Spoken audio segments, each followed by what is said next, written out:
एक घना जंगल था, जहां पेड़ों की शाखाएं इतनी घनी थीं कि सूरज की किरणें भी मुश्किल से जमीन तक पहुंच पाती थीं।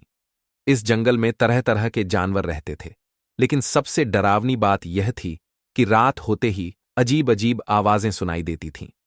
शुरुआत का रहस्य। जंगल के बीचों बीच एक पुराना टूटा फूटा कुआं था। ऐसा कहा जाता था कि उस कुएं के पास जो भी जाता वो रहस्यमय तरीके से गायब हो जाता था। जंगल के जानवरों में एक बहादुर खरगोश था जिसका नाम गोलू था। गोलू को रोमांच बहुत पसंद था। उसने तय किया कि वह इस रहस्य का पता लगाएगा। खोज की शुरुआत। एक रात गोलू ने अपने दोस्त चीकू लोमड़ी और मिट्ठू तोता के साथ उस कुएं की ओर जाने का फैसला किया। रास्ता बहुत डरावना था। हर तरफ अजीब आवाजें आ रही थीं। अचानक झाड़ियों के पीछे से एक तेज लाल रोशनी दिखाई दी। तीनों सहम गए। मिट्ठू बोला, हमें वापस चलना चाहिए। लेकिन गोलू ने कहा, अगर हम अब पीछे हट गए तो कभी इस रहस्य को नहीं सुलझा पाएंगे। रहस्य का खुलासा। वे धीरे धीरे कुएं के पास पहुंचे।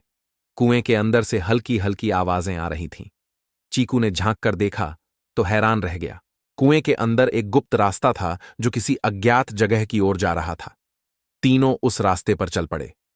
थोड़ी दूर जाने के बाद उन्हें एक छिपी हुई गुफा मिली जहां एक पुराना खजाना रखा हुआ था। मिट्ठू चिल्लाया, खजाना मिल गया!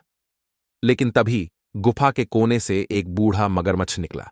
उसने कहा, यह खजाना मेरा है, इसे कोई नहीं ले जा सकता।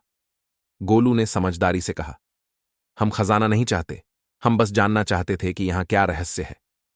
बूढ़ा मगरमच्छ हंसते हुए बोला, यह खजाना मेरे पूर्वजों ने यहां छुपाया था। मैं इसकी रक्षा कर रहा हूं। तुमने बहादुरी दिखाई है, इसलिए तुम इसे देख सकते हो, लेकिन इसे जंगल का रहस्य बनाए रखना। अंत। तीनों दोस्तों ने उस खजाने को देखा और फिर उस गुफा से बाहर आ गए। उन्होंने किसी को भी उस रहस्य के बारे में नहीं बताया। गोलू, चीकू और मिट्ठू ने तय किया कि वे हमेशा ऐसे रोमांचक सफर पर जाते रहेंगे। और इस तरह रहस्यमयी जंगल का रहस्य सुलझ गया।